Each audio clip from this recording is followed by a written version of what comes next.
On behalf of Rovini College of Engineering and Technology, myself, Y.JUSTIN Leo, Assistant Professor of Department of Mechanical Engineering, I welcome you all for this Basic Civil and Mechanical Engineering course, and the course code is B8252 for the Regulation 2017.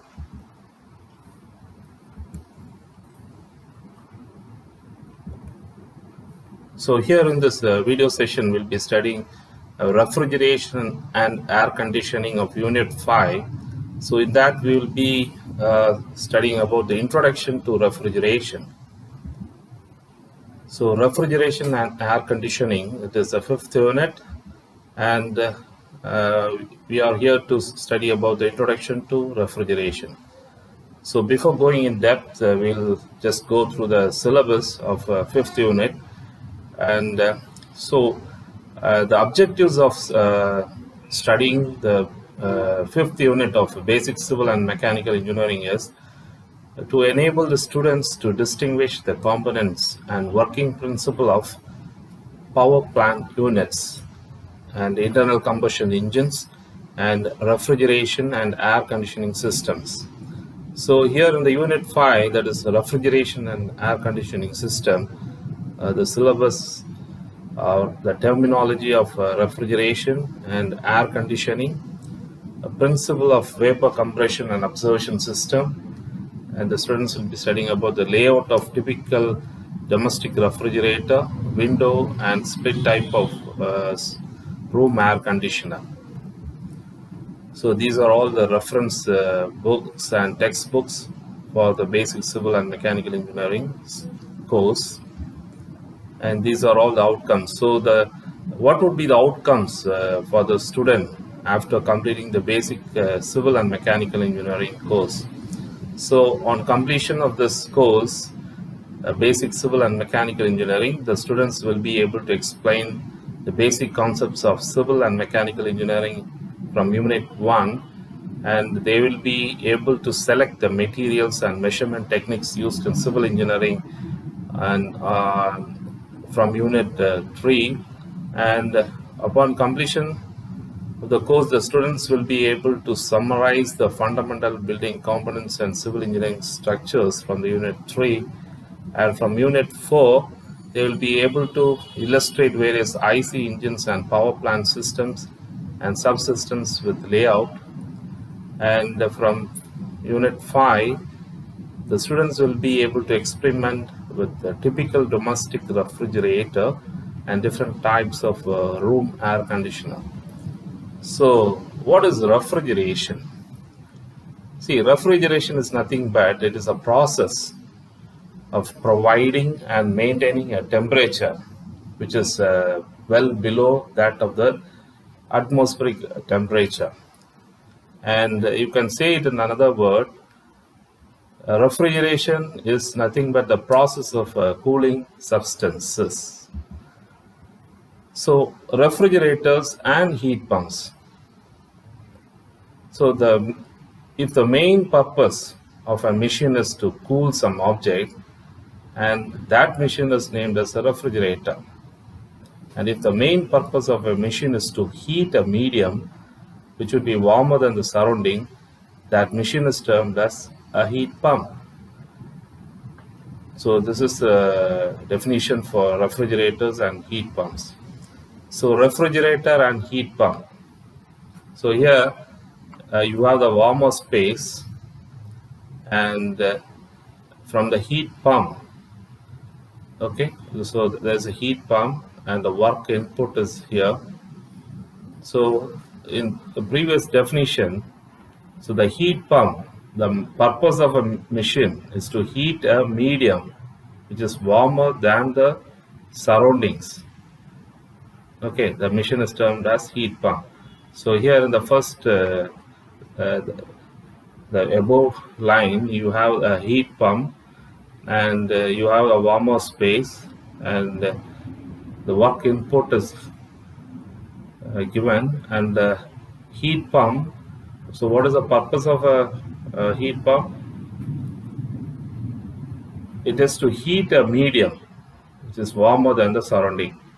So that is shown in the figure above, and below you have a refrigerator unit, and the space is cold, and here the purpose of a machine here is to cool some object, as similar to that of a refrigeration unit that we have in our home. So here the refrigerants.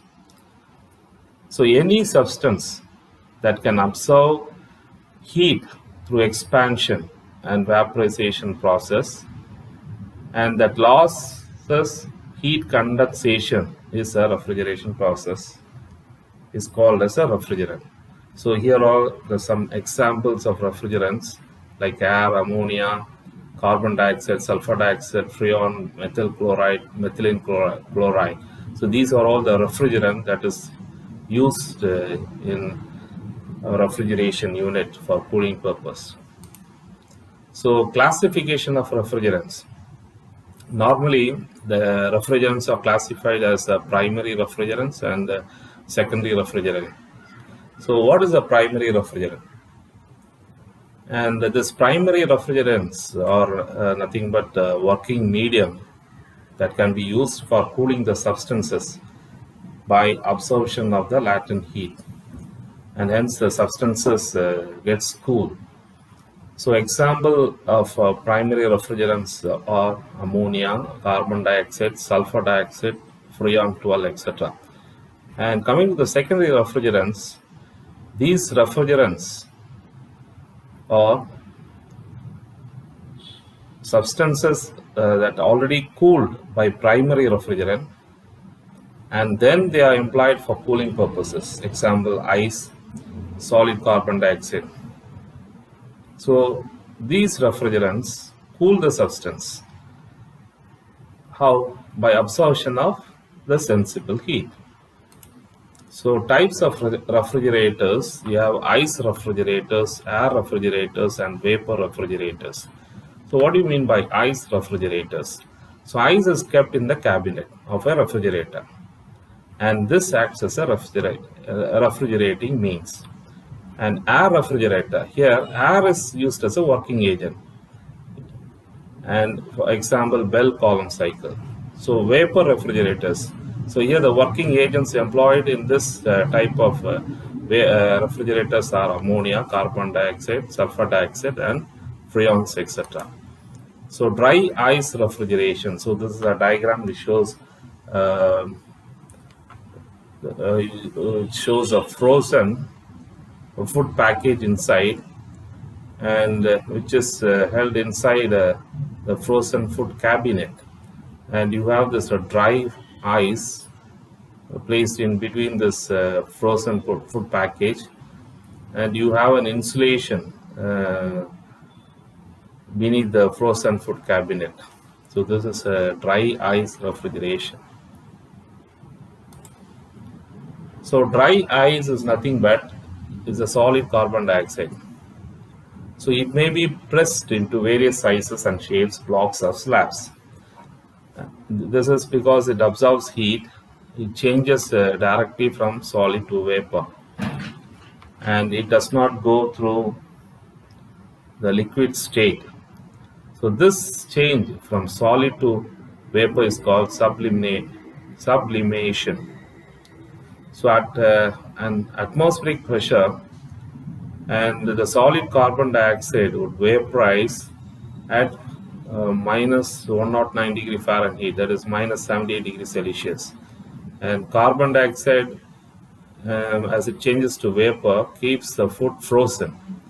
And you can see the dry vapor tends to replace the air in the container or the cabinet, and thus helping in preservation of food. So that is dry ice refrigeration.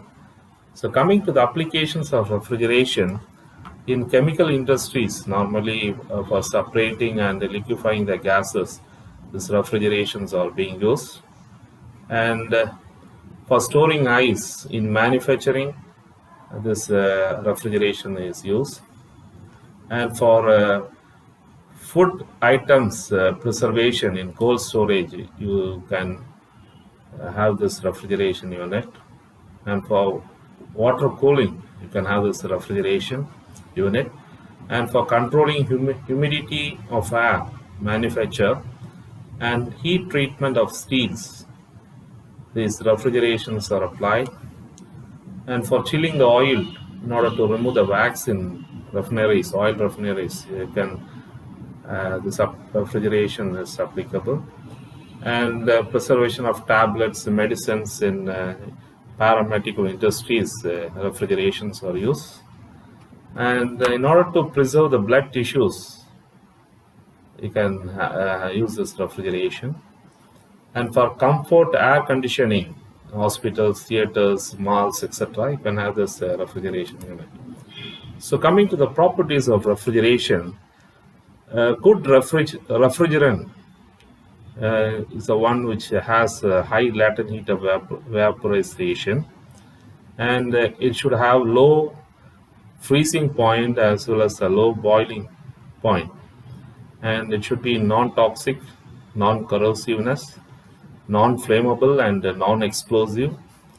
Should have high thermal conductivity, should be easy to handle, and it should have low specific volume of vapor, and it should have a high coefficient of performance. So with this, we come to an end to this introduction part of refrigerant. So thank you and have a great day.